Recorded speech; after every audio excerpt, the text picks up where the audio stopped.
18,35,000 কোটি টাকার সরকারি ঋণ রেখে দেশ ত্যাগ করেন শেখ হাসিনা। দেশি ও বিদেশি উৎস থেকে এই ঋণ নেওয়া হয়েছে। অথচ 2009 সালে শেখ হাসিনা যখন ক্ষমতা গ্রহণ করেন তখন সরকারের ঋণ স্থিতি ছিল মাত্র 2,76,830 কোটি টাকা।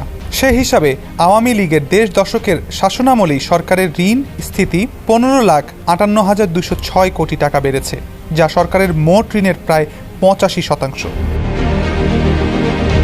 অর্থ মন্ত্রণালয়ের তথ্যে গত 1.5 দশকে সরকারের অস্বাভাবিক ঋণ বৃদ্ধির এ চিত্র উঠে এসেছে।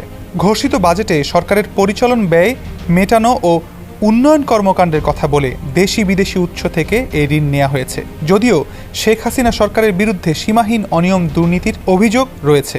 এ সময় লুটের শিকার হয়েছে দেশের ব্যাংক খাত। লুণ্ঠিত এসব অর্থ পাচার হয়েছে ইউরোপ, আমেরিকা সহ বিভিন্ন দেশে।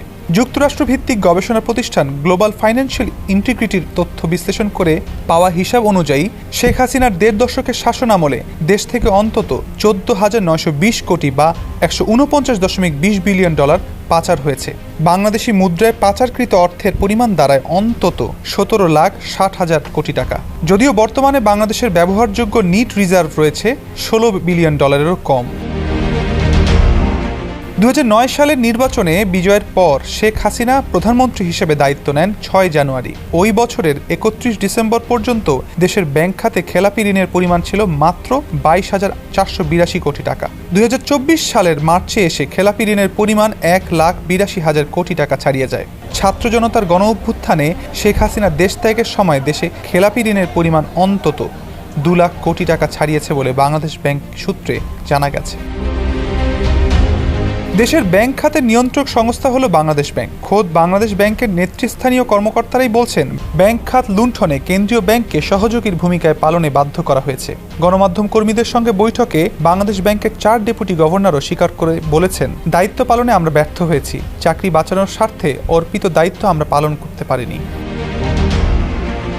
অর্থনীতিবিদরা বলছেন, উন্নয়নের দোহাই দিয়ে শেখ হাসিনার সরকার রাস্তা, ব্রিজ, মেট্রো রেলের মতো কিছু অবকাঠামো তৈরি করেছে, কিন্তু তার বিপরীতে অর্থনীতিকে দীর্ঘমেয়াদে পঙ্গু করে দিয়েছেন। দেশের আর্থিক খাত সহ প্রতিটি খাতের প্রতিষ্ঠানগুলো ধ্বংস করেছেন।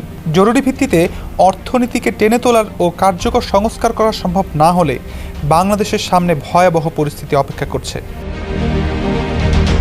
আওয়ামী লীগের প্রথম মেয়াদ তথা 2009 থেকে 2013 সাল পর্যন্ত সরকারের ঋণ বৃদ্ধির হার মোটামুটি স্থিতিশীল ছিল।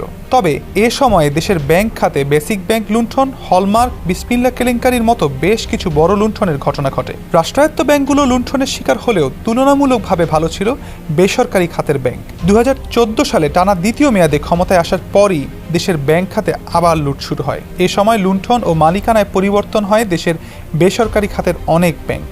দেশের সবচেয়ে বড় ব্যাংক ইসলামী ব্যাংক বাংলাদেশ লিমিটেড, সোশ্যাল ইসলামী ব্যাংক সহ অনেক ব্যাংক থেকেই মূল উদ্যোক্তারা ছিটকে পড়েন।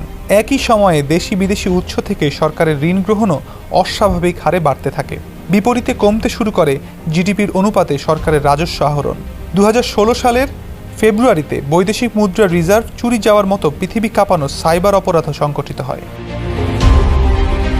অর্থ মন্ত্রণালয়ের তথ্য পর্যালোচনা করে দেখা যায় 2018 থেকে 2022 সালে 5 বছরেই ব্যাংকসহ অভ্যন্তরীণ উৎস থেকে সরকারের ঋণ বাড়ে প্রায় 4 লাখ কোটি টাকা। 2017 সালের ডিসেম্বর শেষেও অভ্যন্তরীণ উৎস থেকে সরকারের মোট ঋণ ছিল 3,20,272 কোটি টাকা। 2022 সালের শেষে তা 7,17,189 কোটি টাকা ছাড়িয়ে যায়। ব্যাংক খাতে সরকারকে ঋণ দিতে ব্যর্থ হলে গত বছর বাংলাদেশ ব্যাংক নিজেই নতুন টাকা ছাপিয়ে সরকারকে ঋণ দেয়। উন্নয়ন কর্মকাণ্ডের কথা বলে গত 1.5 দশকে বিদেশি উৎস থেকেও অস্বাভাবিক হারে ঋণ নিয়েছে সরকার। 2010 সালেও বিদেশি উৎস থেকে নেওয়া সরকারের ঋণ স্থিতি ছিল মাত্র $20.33 বিলিয়ন। অর্থ মন্ত্রণালয়ের তথ্য বলছে 2023 সালের ফেব্রুয়ারিতে এসে এ ঋণের স্থিতি $59.21 বিলিয়ন গিয়ে ঠেকে। সুইজারল্যান্ডের কেন্দ্রীয় ব্যাংক সুইস ন্যাশনাল ব্যাংকের তথ্যানুসারে 2021 সালে দেশটিতে বাংলাদেশিদের জমা অর্থের পরিমাণ ছিল 87,11,11,000 সুইস ফ্রাঙ্ক। এটি ছিল দেশটিতে বাংলাদেশিদের জমানো সবচেয়ে বেশি অর্থ। এরপর থেকে আমানতের পরিমাণ কমতে থাকে। 2022 সালে সুইস ব্যাংকে বাংলাদেশিদের জমাকৃত আমানতের পরিমাণ ছিল 5,52,11,000 সুইস ফ্রাঙ্ক এবং 2023 সালের শেষে এটি নেমে এসেছে 1,77,12,000 সুইস ফ্রাঙ্কে। সংশ্লিষ্ট সূত্র বলছে, বাংলাদেশের গণতন্ত্র ও সুষ্ঠু নির্বাচন ইস্যুতে কয়েক বছর ধরে যুক্তরাষ্ট্রসহ ইউরোপিয়ান ইউনিয়নের সঙ্গে বাংলাদেশ সরকারের সম্পর্কের অবনতি ঘটে। এর পরিপ্রেক্ষিতেই সুইস ব্যাংকগুলো থেকে বাংলাদেশি পাচারকারীরা অর্থ অন্য গন্তব্যে সরিয়ে নেয়।